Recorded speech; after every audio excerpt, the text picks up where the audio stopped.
Hi, welcome back. So let's continue where we left off. So next is on 1.4.2, and that is the elementary theorems.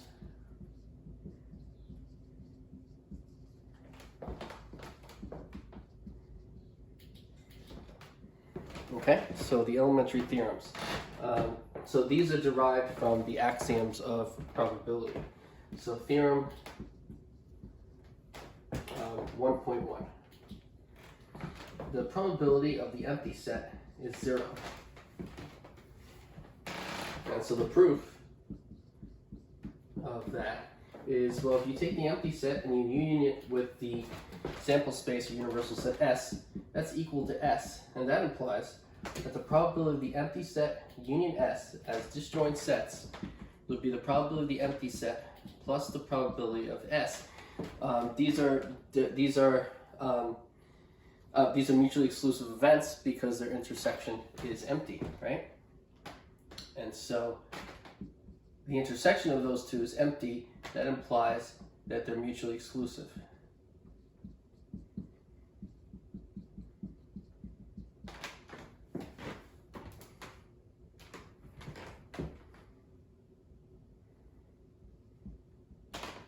So those two sets are mutually exclusive because their intersection is empty, and so the probability of the union is the sum of their probabilities. And so what is the probability of the empty set? It's 0, right? And so 0 plus the probability of S is equal to the probability of S.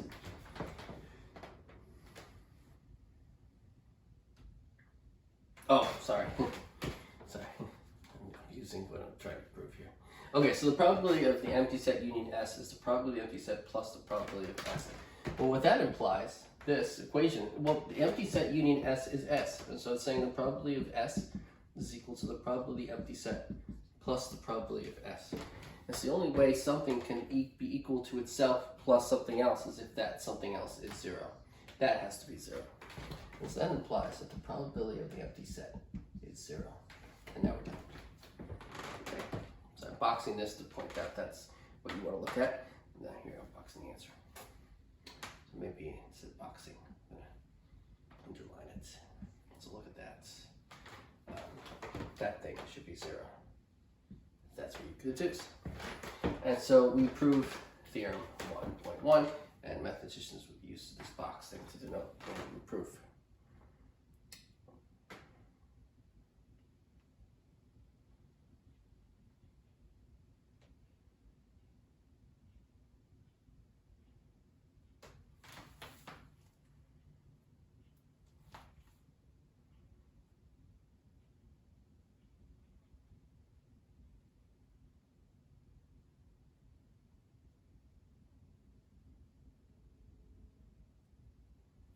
Okay, let's keep going.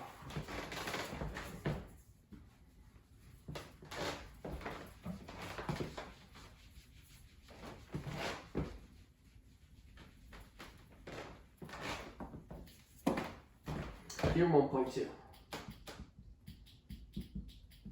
Theorem 1.2 is the probability of A complement is equal to 1 minus the probability of A.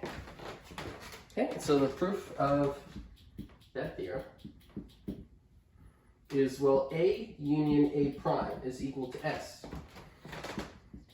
That implies that the probability of A union A prime is equal to the probability of S, right? And so if A union A prime and S are the same, are equal as events, their probabilities are the same.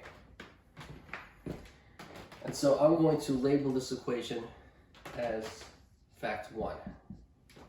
Okay? The probability of S is equal to 1. I'm going to call that fact 2. The probability of A union A prime is equal to the probability of A plus the probability of A prime because A and A prime are mutually exclusive, right? These are mutually exclusive events. And that's because A intersection A prime is the empty set, right? And so the probability of union is the sum of the probabilities, and so I'm going to call this fact, it's the whole equation, I'm going to call this equation fact 3. So 1 and 2 and 3, those three facts imply that the probability of A plus the probability of A prime is equal to the probability of A union A prime, and that's equal to the probability of S, which is equal to 1. And so that implies that this guy, probability of A plus the probability of A prime, is equal to 1. And so that implies that the probability of A prime is equal to 1 minus the probability of A by subtracting the probability of A on both sides. And so now we're done. That is the end of that proof. Okay. And so now we prove that the probability of A prime is equal to 1 minus the probability of A.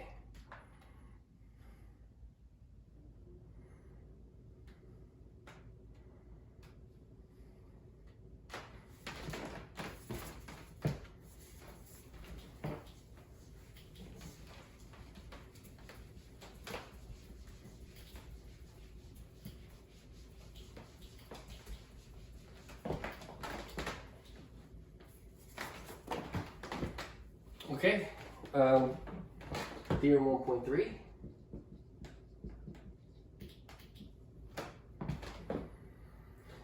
Probability of A union B is equal to the probability of A plus the probability of B minus the probability of A and B. We use the notation AB to mean A and B. Okay, so here's the proof. Okay, so let me just note, we will use the notation AB to mean A intersection B. So AB is equal to A intersection B. That's the notation we're using here and everywhere else in this proof. And so let me draw a picture on the side to illustrate a little bit of what we're doing here. So here's the sample space S, the universal set. If there's sets, here's A and here's B, right? And so we want to say that the probability of the union of those two events is equal to the probability of A plus the probability of B minus the probability of their intersection. Okay, so statement 1. We're going to have to prove a few statements before we can complete this proof. Statement 1. Statement 1 is that A union B, which is AB equals to AB prime, union AB, union A prime B.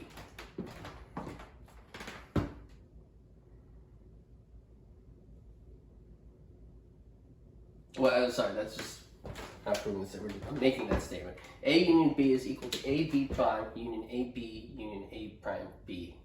So that sounds like that'd be hard. It's not too bad. Let me show you why. Once you see the picture, hopefully it's obvious. If you take A and you take B, right? That's A and B. A union B would be anything in one circle or the other. And you see how this region is in 3 parts? This part, and that part, right? This part by itself is A, B prime. What's only in this region, this part here, is A, B prime. This part is AB. The intersection is A intersection B. That's AB. And this is A prime B.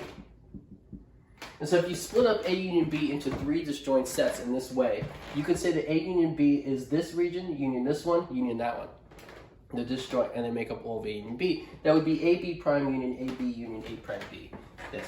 So A union B is equal to the union of these 3 disjoint sets.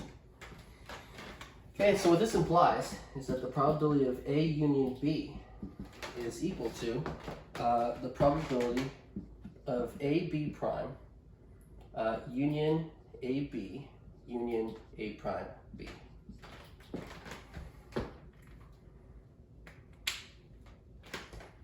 Okay. Statement 2.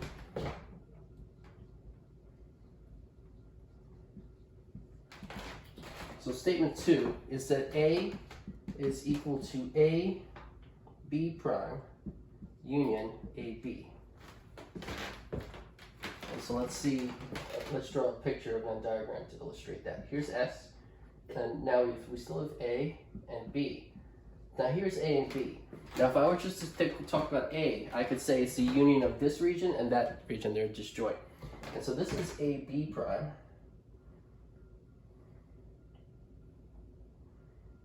So AB prime union AB. So now this is AB, that's AB prime, and A could be thought of as the union of the two disjoint sets AB prime union AB. So that's illustrated there. That implies that the probability of A is equal to the probability of AB prime union AB. Remember, these sets are disjoint. This and this are disjoint. And this and this are disjoint. So that's statement 2. And then statement 3.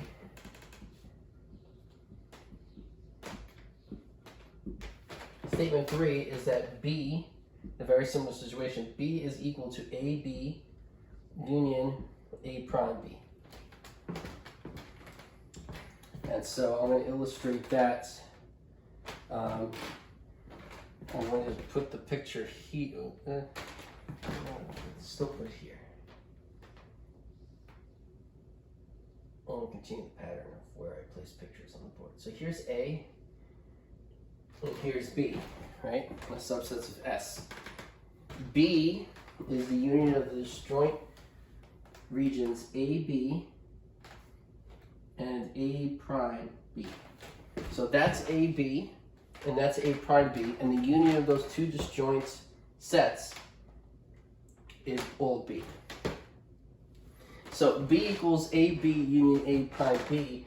That implies that the probability of B is equal to the probability of AB union A prime B as the union, probability of union of disjoint sets. Okay, and so we have these three things that we need to know. We have this, we have this, and we have this. Okay? So we have the probability of that's equal to the probability of that, the probability of this is equal to the probability of that, and the probability of this is equal to the probability of that.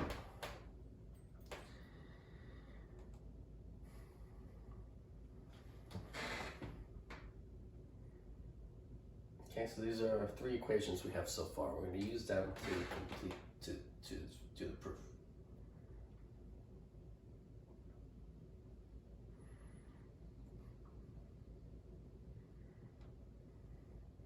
Okay, so in this proof, specifically in this proof, I'm going to call this S1, I'm going to call this S2, and I'm going to call this S3.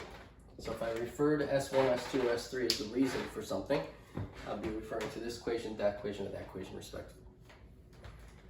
Okay, so maybe write down these equations in your notes. Okay. Okay, so let's continue the proof.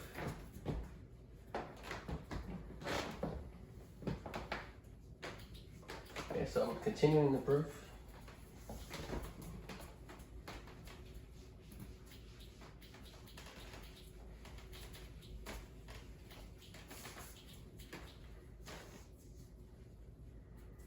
Anyway, so that's the theorem, and this is the proof continued.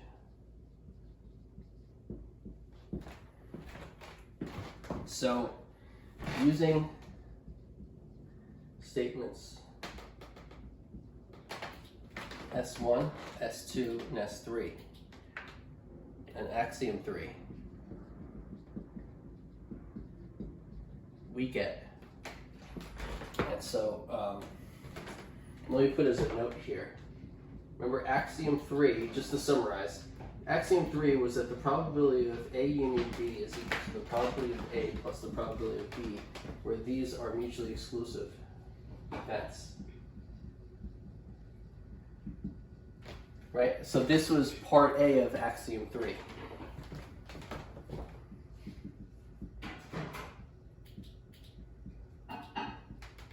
And part B was if you had a sequence of events, A1, A2, A3, and so forth, finite or infinite, that the probability of the union of those mutually exclusive finite or infinite sequence of events, the probability of their union is equal to the sum of their probabilities. Okay? So that's part A and B of axiom 3. That's what that axiom said. And so that we're going to use S1, S2, and S3 from the last board, and we're going to use axiom 3. Okay. So the probability of A union B. So axiom 3, I'm going to denote that as A3 here. Okay, so the reason is axiom 3, I'm going to put A3, S1, S2, S3 from before. So probability of A union B is equal to the probability of A, B prime, union AB, union A prime B. That's from statement 1. That was exactly what statement 1 was. It said the probability of A union B is equal to the probability of that. Now, by axiom 3, this axiom, part A, well actually part B, I have a sequence of 3. In this case it stops at 3 because it would be finite or infinite. Finite or infinite. Okay. Then it says the probability of a union of in this case, finitely many mutually exclusive events equals the sum of the probability. So this is equal to the probability of AB prime plus the probability of AB plus the probability of A prime B. And the probability of the union is the sum of the probabilities. That's by axiom 3. And then this is equal to the probability of AB prime plus the probability of AB plus the probability of A prime B plus probability of AB. Okay, so here what I did was I added and subtracted the same number, right? The probability of an event is a number, so I added the probability of AB and I subtracted the probability of AB. That means I'm adding nothing to this. That means they're equal. Okay, so I just added and subtracted the same number to the same value here. Okay, so that's the reason for that equal sign. This is equal, that's equal to the next thing. This is going to be axiom 3 again. Axiom 3, I'm going to say that the probability of AB prime plus the probability of AB, that's the probability of A B prime union AB. And that's also by axiom 3. Because I'm saying that the probability of the union of two disjoint of two mutually exclusive events is the sum of their probabilities. Working backwards, if I have the sum of the probabilities of two mutually exclusive events, and I add them, that's equal to the probability of the union of those mutually exclusive events. This and this are mutually exclusive. This is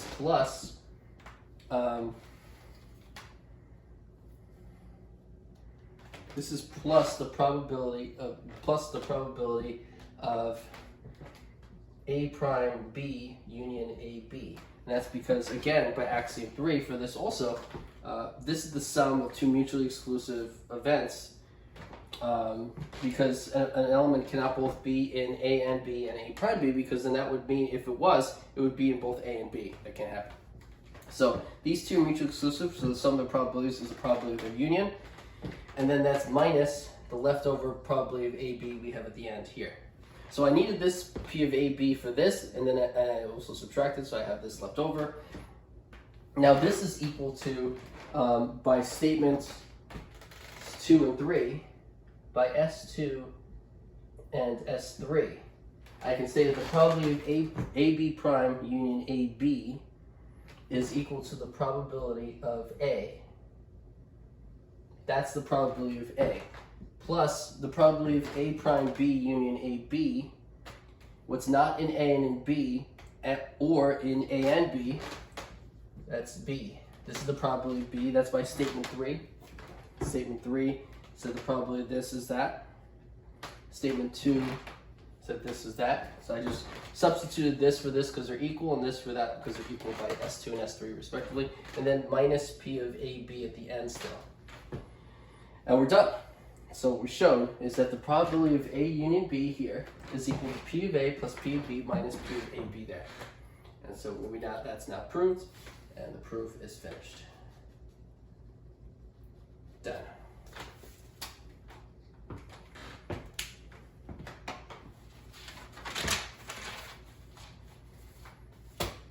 Okay. So that's the proof of, that's the theorem 1.3 and its proof.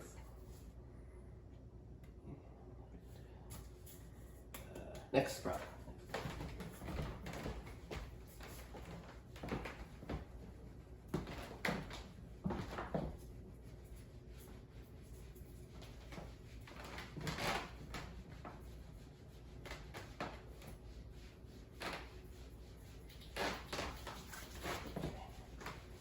Okay, just gotta.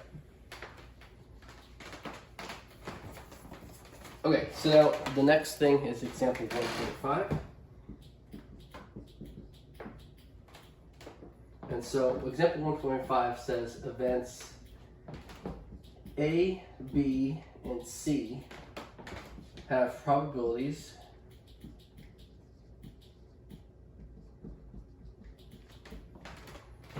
P of A is equal to 1/2, P of B is equal to 1/3, and P of C is equal to 1/4.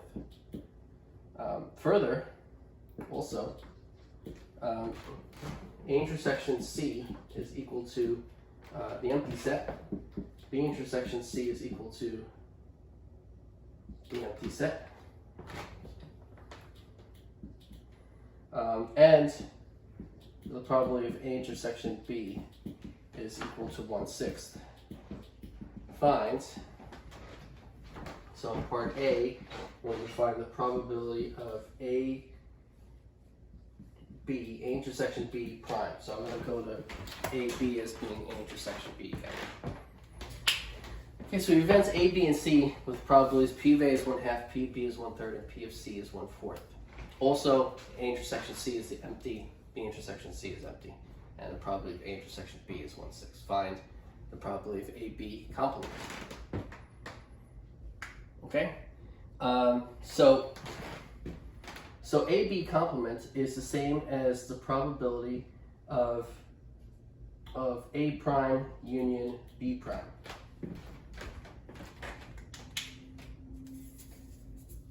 Actually, no, sorry. This is equal to 1 minus the probability of AB, because AB is the complement, right? This is by the complement of a set. The probability of AB complement is 1 minus the probability of AB.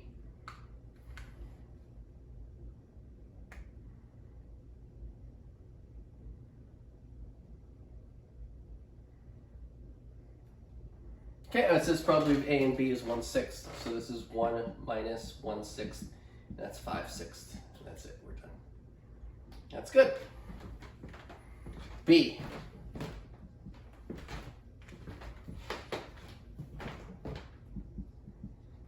So B is probability of AB prime. And so the probability of AB prime, so first let's illustrate what AB prime is. And so,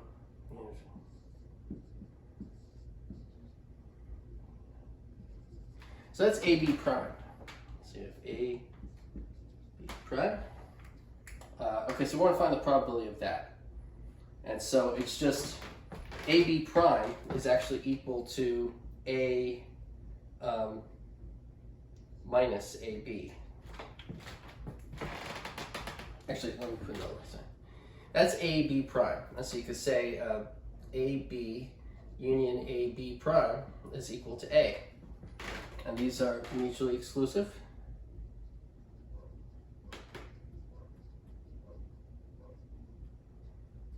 So AB union AB prime is A. And so that means that the probability of AB plus the probability of AB prime is equal to the probability of A. Right? And so the probability of AB prime is equal to the probability of A minus the probability of AB. Right? This thing, this is this. And so if I want to solve for this, it's P of A minus P of AB. And so the probability of A is 1/2 minus the probability of AB, which is 1/6. So 1/2 minus 1/6 is 2/6, which is 1/3. That's that. Because 1/2 is 3/6. 3/6 minus 1/6 is 2/6, which is 1/3. That's part B. Part C, the probability of A union B complement.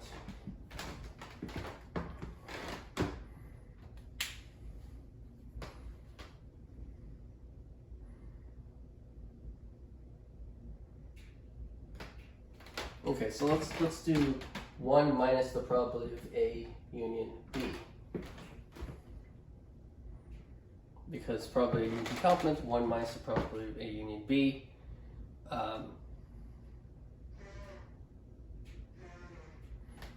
And so what is the probability of A union B? The probability of A union B is the probability of A plus the probability of B minus the probability of A and B, A intersection B. So here I'm just replacing the probability of A union B by P of A plus P of B minus P of AB. We proved that earlier. This is equal to 1 minus the probability of A is 1/2 plus the probability of B, which is 1/3, minus the probability of A and B, which is 1/6. And so then that, if you add these three up, you get 3/6 plus 2/6 is 5/6, minus 1/6 is 4/6, that's 2/3. So that's 2/3, so it's 1 minus 2/3, which is 1/3.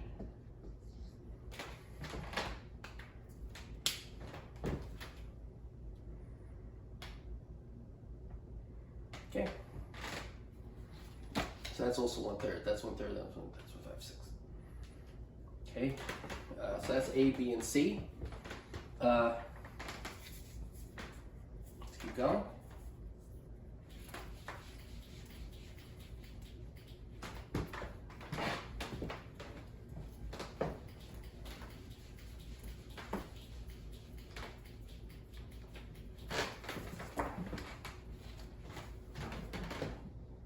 So part D is A prime intersection B prime.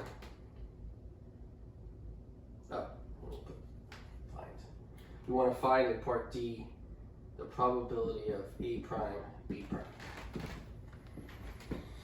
Okay, so A prime B prime is equal to A union B complement. This is by De Morgan's law.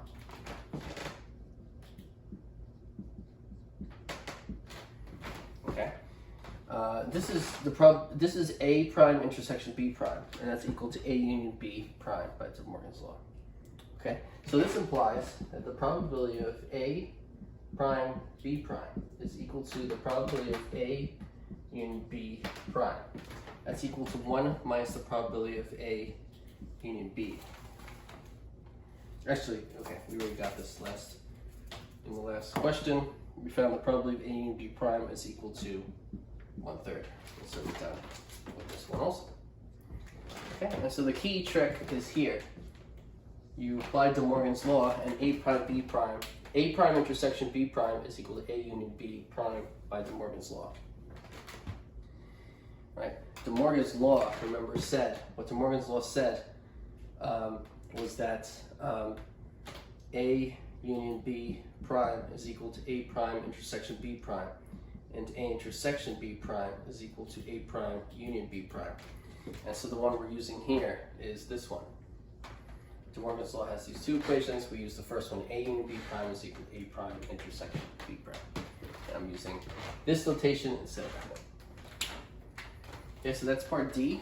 I found that. Find this. That's what it is. And E, since A intersection C is equal to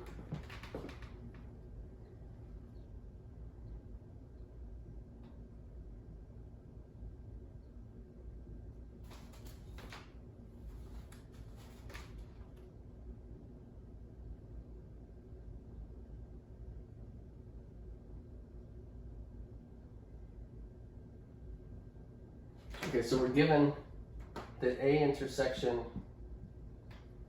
C is equal to the empty set, and A intersection B is equal to the empty set.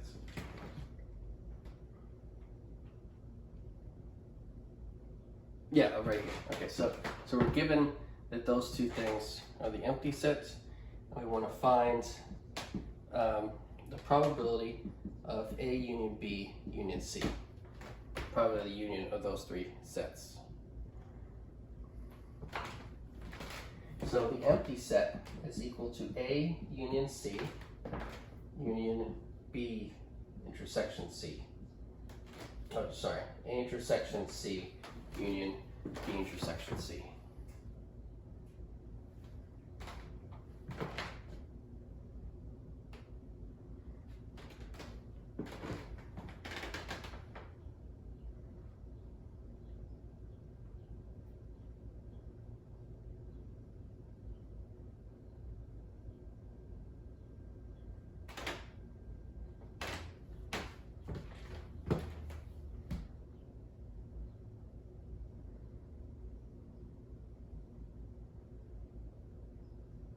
Oh, sorry.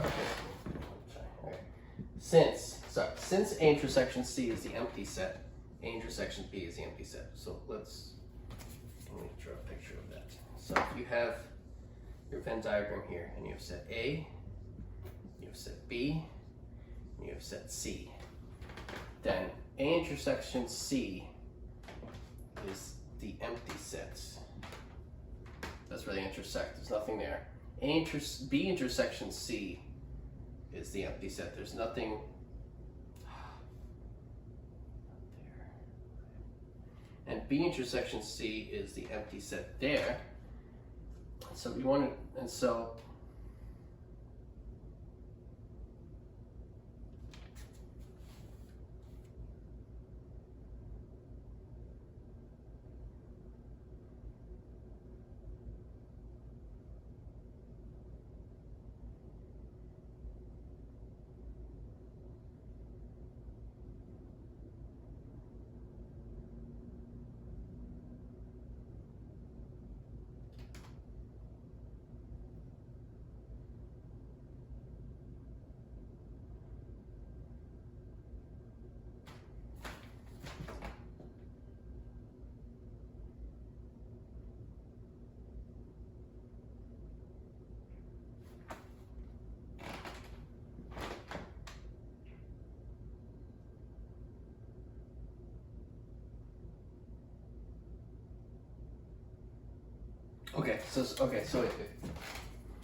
so we want to find the probability of A union B union C, and so we know that the A intersection C is empty and B intersection C is empty.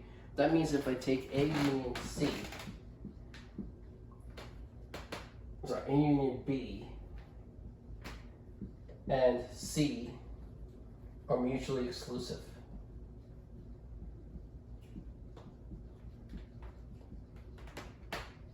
Okay, so the set A union B and C are mutually exclusive because there's nothing in their intersection. That's because this is true and that's true. And so that A union B and C are mutually exclusive events. And so that means that the probability of A union B union C is equal to the probability of A union B union C. That's equal to the probability of A union B plus the probability of C. So the probability of A union B, we said before,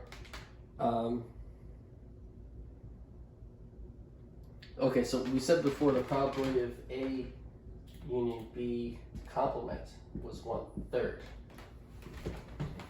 And so the probability of A union B is just 2/3, right? It's 1 minus that, so it's 2/3. So the probability of A union B is 2/3. And so that's 2/3 plus the probability of C, which is 1/4. And so that's 11/12. Okay, and so that's the answer to that. 2/3 plus 1/4 is the same as 8/12 plus 3/12, and that's 11/12.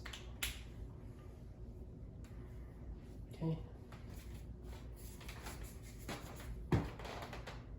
Okay, so we need the fact that A union B and C are mutually exclusive because their intersection is empty. If you take the intersection of A union B and C, it's empty. There's nothing here because of this and that. And so they're mutually exclusive, and so that means that the probability of A union B union C is the probability of A union B plus the probability of C. That's by Axiom 3. and then it's 2/3 plus 1/4, which is 11/12. Okay.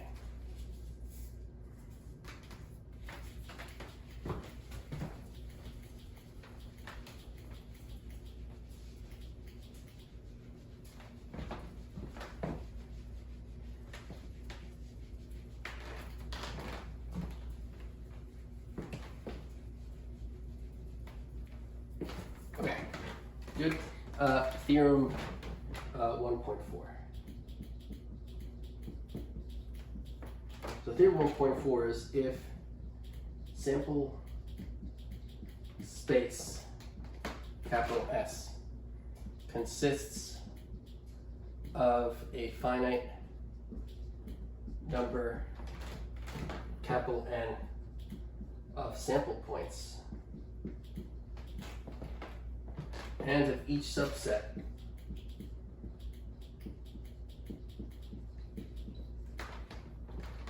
with a single sample point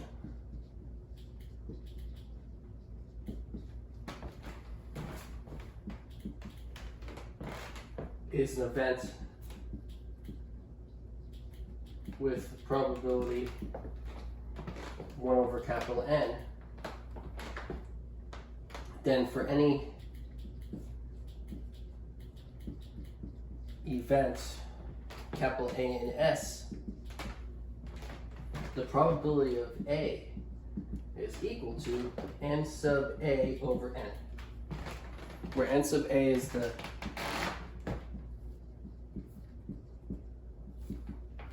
number of sample points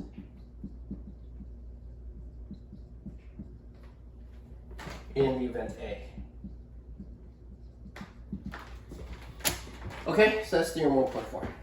So theorem 1.4, if sample space S consists of a finite number n, capital N of sample points, and if each subset with a single sample point is an event with probability 1 over capital N, then for any event capital A and S, the probability of A is equal to capital N sub A over capital N, where capital N sub A is the number of sample points in event A. Okay, so I'm going to prove this, but before I prove it, I'm just showing you an example illustrating what this is talking about. So example is you roll a 6-sided die. A fair 6-sided die with the numbers 1 through 6, right? So it's 1, 2, 3, 4, 5, 6, the number on the top you record, right? So, so in this example of rolling a fair 6-sided die, where the numbers range from 1 to 6, the sample space, right? Sample space is 1, 2, 3, 4, 5, 6. The experiment is rolling the die, recording the top value in the die. Then this is an example, this happens in this situation. So your sample space capital S consists of a finite number capital N of sample points. So here capital N is 6 because there's 6 sample points, and that's a finite number. And if each subset with a single sample point is an event with probability 1 over N. So for instance, the probability of 1 is 1/6. The probability of 2 is 1/6. I'll write this all out, even though this is overkill. The probability of 3 is 1/6. The probability of 4 is 1/6. The probability of 5 is 1/6, and the probability of 6 is 1/6.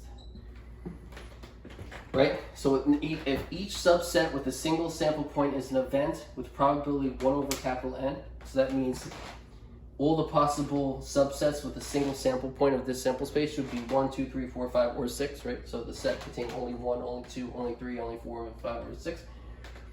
And the probability of each of those is 1 over capital N. And capital N is 6. The probability this is 1/6, that's 1/6, 1/6, 1/6. Right? And so that's this part. Then for any event capital A and S, the conclusion, this is the conclusion. The conclusion is, well, because all this happened, by theorem 1.4, we can conclude that for any event capital A and S, we get that equation where n sub A, n, is the number of sample points in event A. And so the conclusion by theorem 1.4, we can conclude we had all this as an assumption, right? But of the using this theorem. By theorem 1.4, we can include the probability of evens, of an even, when you roll the dice and you get an even, the probability of even will be capital N sub A over N, where capital N sub A is the number of sample points in that event. So what are the number of evens? The number of evens are 1, 2, 3. There are 3 evens. So 3 would be the number of sample points in the event of even numbers. That would be N sub A. The event would be A. So I would call the event of getting an even event A. The number of sample points in that event would be 3 divided by the total number of sample points we already know is 6. So by a theorem, the reason we can say the probability, the reason in theoretical math we're saying the probability of getting an even is 3 over 6 is because by theorem 1.4 we're saying that because the probability of each individual number, each simple outcome, is 1 over the total number of possible outcomes, 1 over 6, we can conclude that the probability of the event even is the number of evens divided by the total number of sample points in the sample space. That's 3 over 6. Okay? That's the meaning of theorem 1.4 applied to that experiment. Okay? So hopefully that makes more sense after you see this example, which I think it does. Okay. So now I'm going to prove that theorem.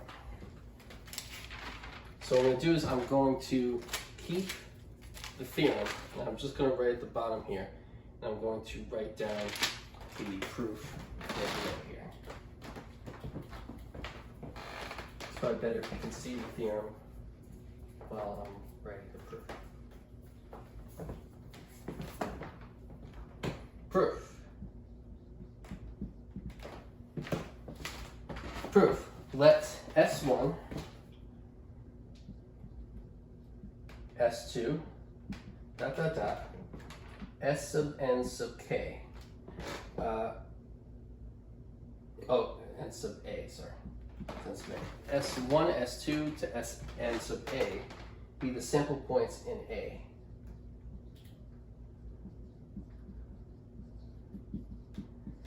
Right? So why are we using these strange subscripts? We're saying S of 1, 2 to S sub n sub A. Well, A is an event, right? N sub A is the number of sample points in your event A. So I'm giving a name to each sample point in the event A. We know there's N sub A of them, and so if I wanted subscripts for each one, right? If there were 4 of them, I would want the subscripts S1, S2, S3, S4 to represent the 4 sample points in that event A. If A had N sub capital A of sample points, I'd want the subscripts 1, 2, 3, 4, so on, up to and including S sub capital N sub A. Make sense? And so the number of sample points is where the subscripts stop. It starts at 1 and it stops at that. That's the variable representing the number of sample points in the set. And the S1 to S sub n sub A's are the variables we're using to represent each of the elements in event A. Okay? And so the reason why we use this strange notation capital N sub A is it's because capital N sub A it gives you the idea of what it's describing. It's capital N is number, and the A as a subscript means it's the number of sample points in event A. If I use capital N sub B, I would be talking about the number of sample points in event B. Okay? So S1 to S sub n sub A are the variables used to represent the sample points in event A. And it's all, okay, and let E sub I be the event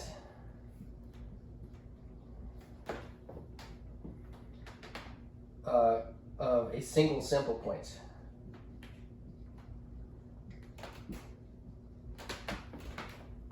S sub I for I between 1 and n sub A. Okay, so E sub I is the event of choosing the sample point S sub I. Okay. The events E1, E2, up to including E sub n sub A are clearly mutually exclusive.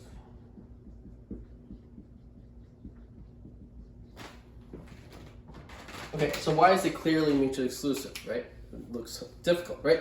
So E1 to E sub n sub A are the events that correspond with choosing the sample points S1 to S sub n sub A. Those are the sample points in A. Well, they have to be mutually exclusive because they're subsets of the sample space that consist of only one point in that space, and they're each a different point, right? These are all the events of choosing exactly one point in the sample space. If you choose a different event, you're choosing a different single point in the sample space. And so if you take the event of taking one point in the sample space and the event of taking another different point in the sample space, they're mutually exclusive. The intersection is empty, right? Those two events cannot happen at the same time. You can't choose one element in the set and a different element in the set at the same time.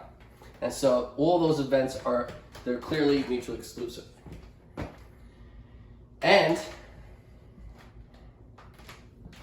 A is equal to E1 union E2 union dot dot dot union E sub n sub A, right? E sub 1 to E sub n sub A are the events of choosing a different single point in event A. And they're all the points. And so if you take the union of all the single points of A, you'll get all of A. It'll be equal to it. Therefore, so what I did now, what we did here with this notation, is we took an arbitrary event A and we expressed it as the union of the mutually exclusive events of choosing each different single element, each single sample point in A. Okay, and so therefore, the probability of A is equal to the probability of E1 union E2 union dot dot dot union E sub n sub k n sub n E sub n sub A. Okay. So P of A is equal to P of the union of those n sub A, and then that's equal to, continuing there over here, that's equal to P of E1 plus P of E2 plus dot dot dot plus P of E sub n sub A. So the probability of a union of mutually exclusive events is the sum of their probabilities, and so that's by Axiom 3, right? Remember the Axiom 3 for a probability set function said that the probability of a union of a mutually exclusive list of events is the sum of their probabilities. And well, we already said we're choosing a single sample point for each of these events, and we know, and so an assumption is that if each subset with a single sample point is an event with probability 1 over capital N. So we know that the event of taking exactly one sample point, by assumption in this theorem, the probability is 1 over the total number of sample points in the sample space. Okay? Well, so that means that the probability of each of these guys is 1 over capital N. So the probability of E1 is 1 over capital N, plus the probability of E2, which one is 1 over capital N, plus dot dot dot, plus the probability of E sub n sub A, which is 1 over capital N. Now, you're adding up a bunch of 1 over capital N. Since to find the sum, there's only one question you need to ask: how many are you adding? Right? Well, that's easy, because here's E1, here's E2, and the last one is E sub n sub A. And so if you understand the subscripts, that means that there are n sub A of them. And so you're adding 1 over n sub A of them, and so that means the sum is n sub A over capital N. And the conclusion then is that the probability of A is equal to capital N sub A over capital N. That's what we want to prove, and it's now proven, right as I was running out of board space, right in time. And that's it. We proved that. Okay. And so that's done.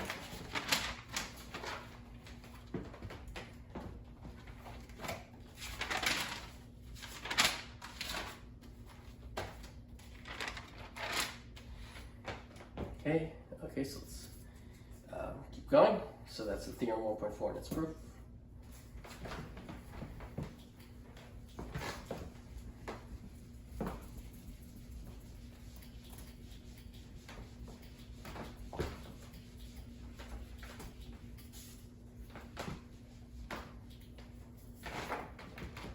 Okay, so 1.4.3 is a list of the axioms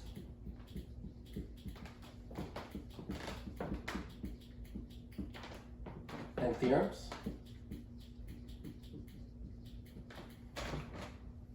So a list of the axioms and theorems.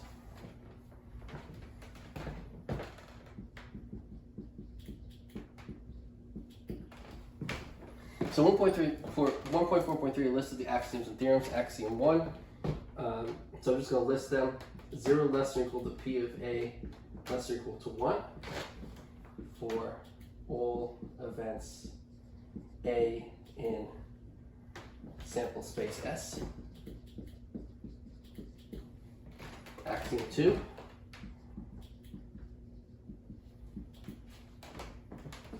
Probability of the sample space S is 1. Axiom 3. If A1, A2, is a finite or infinite sequence,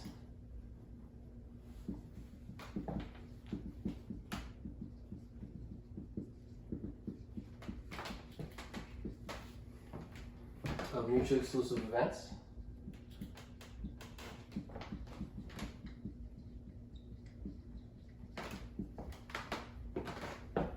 then the probability of A1 union A2 union is equal to the probability of A1 plus the probability of A2 plus . Right, and so the other one where there's 2 is considered here also, because you could just take the finite sequence to be 2 events, and then that would be part A of the axiom. You can think of it as just that. There's also theorem 1.1. Theorem 1.1 says that the probability of the empty set is 0. Theorem 1.2. Theorem 1.2 says the probability of A prime is equal to 1 minus the probability of A. Theorem 1.3. Probability of A union B is equal to the probability of A plus the probability of B minus the probability of A and B. The probability of AB. And theorem 1.4.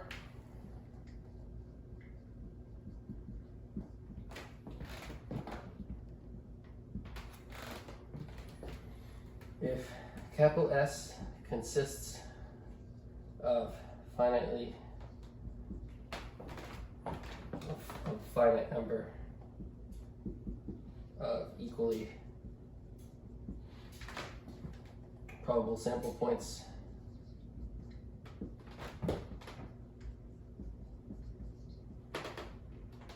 then for any event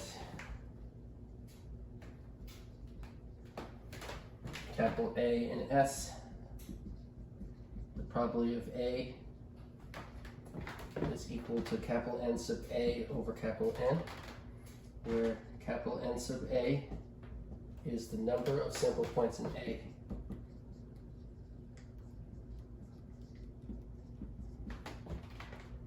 And capital N is the number of sample points in S. Okay, and so here's a list of the axioms and theorems so far. We have axiom 1, 2, and 3, and theorem 1.1, 1.2, 1.3, and 1.4. Okay, so this is a good thing to look at when you're studying up to this point. It's a summary of a lot of what we did. It doesn't mention plenty of things like Venn diagrams that we discussed and things, but it's a good start to reviewing it. Okay.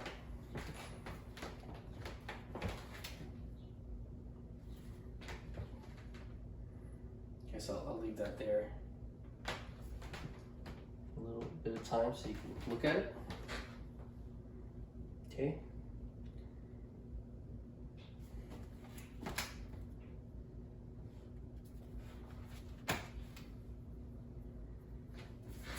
So next.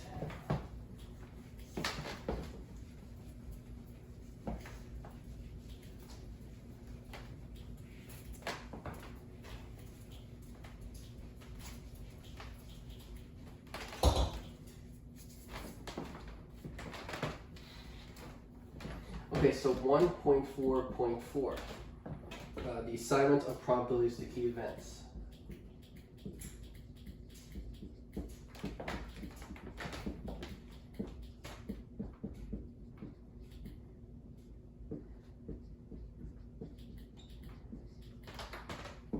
Okay, so the assignment of probabilities to key events, that's 1.4.4.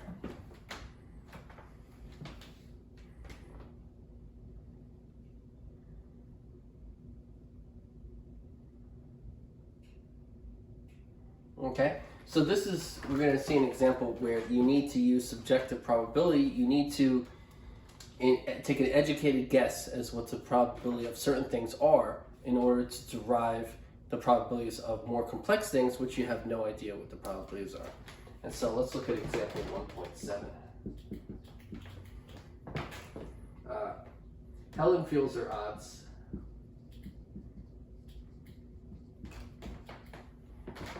against getting an A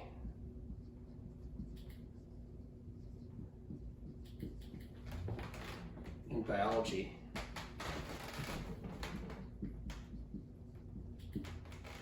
are 1 to 3, and the odds against getting an A in calculus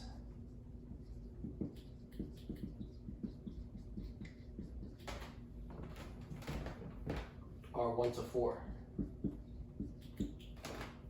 She feels the odds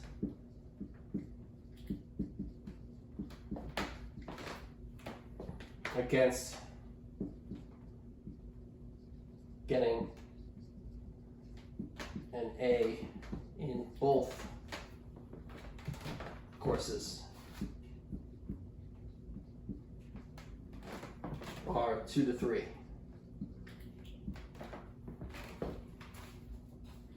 Assuming she is right,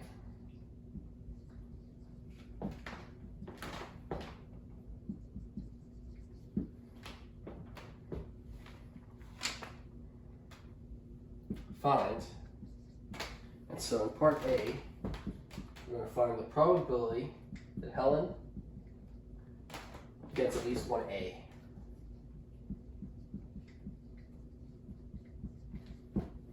Okay?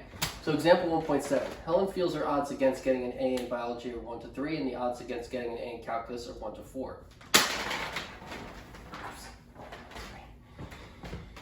She feels the odds against getting an A in both courses are 2 to 3. Assuming she is right, find the probability Helen gets at least one A. Okay? So assuming she's right, she's saying that the odds against getting an A in biology are 1 to 3. So let's call the event of her getting an A in biology.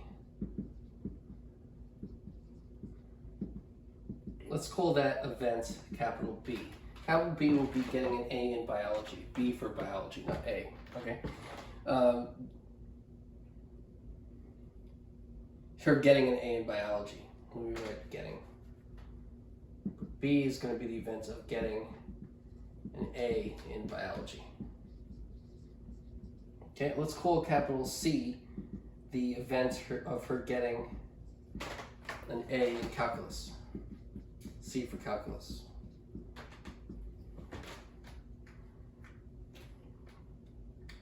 Okay, so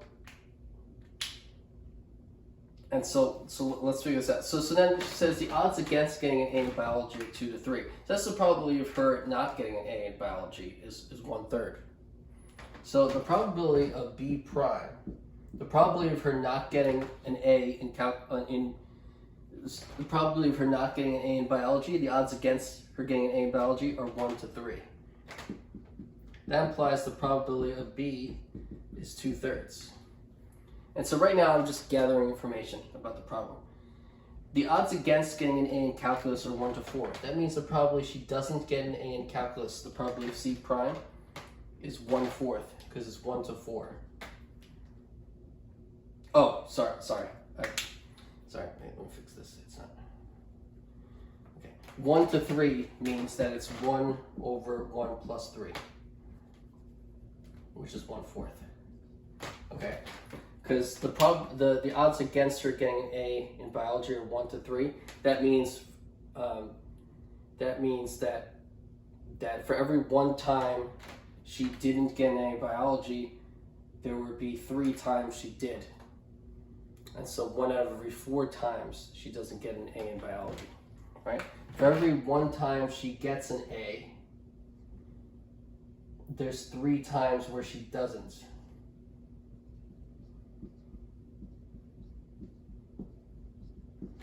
Right, she's saying her odds against getting an A in biology are 1 to 3. Oh, what was that? The odds against her getting an A in biology are 1 to 3. That means that for every time she doesn't get an A, there's 3 times she does. So the odds are 1 to 3 that she doesn't get an A. Every one time she doesn't get an A, there's 3 times she does. So the probability of her not getting an A is 1 out of 4. 1 over 1 plus 3. That's 1/4. And so that implies that the probability of B is 3/4. Okay. So the probability of C prime is the probability of her not getting an A in calculus. The probability against her getting an A in calculus are 1 to 4. That means if she doesn't get an A in calculus, this is now calculus. This is biology.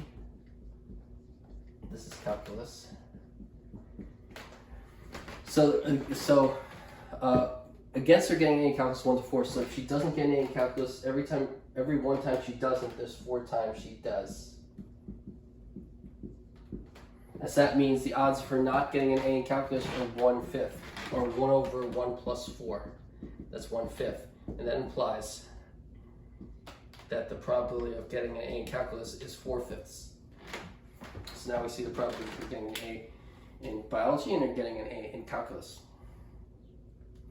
The odds against getting an A in both courses are 2 to 3. So that means that the probability is against getting an A in both courses. So B intersection C would be her getting an A in both biology and calculus. And so the odds against that is the odds of her not getting an A in both biology and calculus. That'd be the probability of B intersection C prime. And so the odds against her getting an A in both courses, this is 2 to 3. That means that it's 2 out of every 5. 2 over 2 plus 3, that's 2/5. So the probability of B intersection C complement is 2/5. So assuming she's right, find the probability that Helen gets at least 1 A. So let me erase this picture here, and let's find the probability. So the probability that Helen gets at least 1 A, well, she takes biology and calculus, so she would have to get either an A in biology and not in calculus, or an A in calculus and not biology. So this is equal to the probability of B C prime union B prime C. That would be getting an A in biology, not calculus, or getting an A, not getting an A in biology and getting an A in calculus. That would be getting, getting at least 1 A. That would be the probability of A B union C. That's the probability of getting an A in biology or calculus. That would be at least 1 A. And so the probability of B union C is the probability of B plus the probability of C minus the probability of BC. So that's equal to the probability of B, which is 3/4, plus the probability of C, which is 4/5, minus the probability of BC. Well, if the probability of BC complement is 2/5, the probability of BC is equal to probability of BC is 1 minus that, so that's 3/5. So that's 3/5. So then probability of BC is 3/5. It's minus 3/5. So 3/4 plus 4/5 minus 3/5. 3/4 minus 3/5. 4/5 minus 3/5 is 1/5. So 3/4 plus 1/5 would be 15/20 plus 4/20. That'd be 19/20. Okay, you can also, I'll write it here. So this is 15/20 plus 16/20 minus 12/20. So if you add the numerators up, 15 plus 16 is 31. 31 minus 12 is 19 over the same denominator 20. And so that's 19 over 20. Okay. Okay, so that's the probability that Helen gets at least one A. Okay, let's do another one. I'm going to leave the information I got in the problem to right here. So I'm going to use the left-hand side to get the next one. For part B,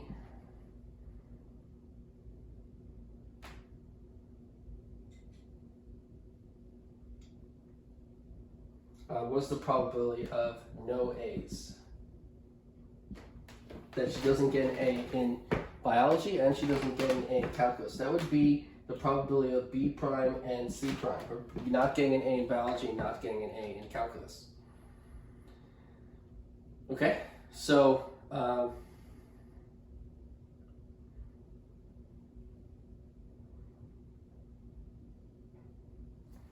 okay, so what is the probability of that? Well, so the probability of B prime C prime would be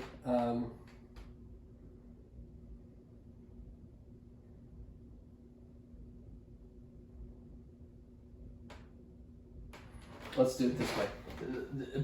B prime C prime is the probability of B union C prime by De Morgan's law. Okay? We know by De Morgan's law that B union C prime is B prime intersected with C prime. That's B prime C prime. So B prime C prime is B union C prime. Well, the probability of a complement of a set is 1 minus the probability of the original set. So the probability of B union C prime is 1 minus the probability of B union C. And then that's equal to 1 minus the probability of B union C, which is the probability of B plus the probability of C minus the probability of B and C. Well, that's equal to 1 minus, what's the probability of B? It's 3/4.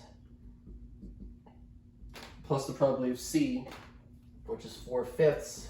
Minus the probability of BC, which is 3/5. I feel like I already did this.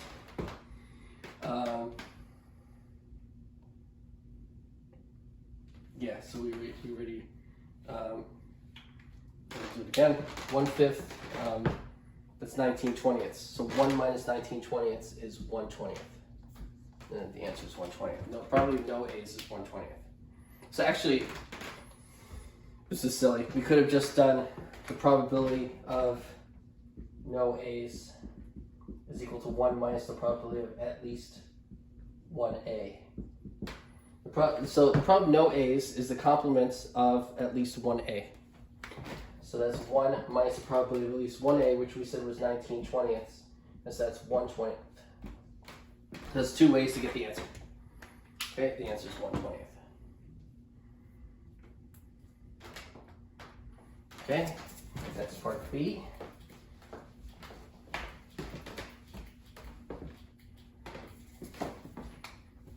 Okay, on part C, we want to find the probability Helen gets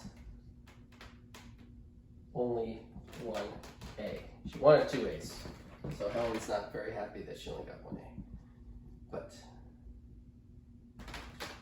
what's the probability Helen gets only 1A? That would be the probability that she got an A in calculus and not A in biology, not calculus, or the A in calculus and not biology. And so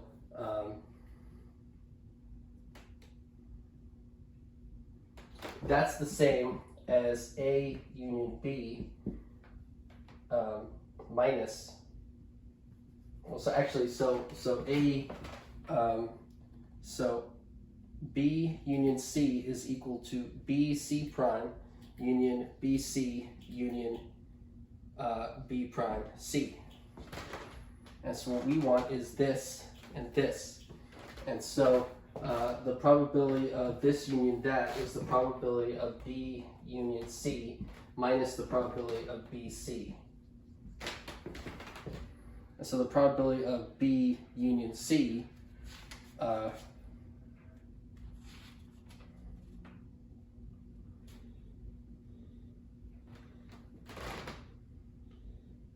is 19/20ths from before, minus the probability of BC, which was 3/5.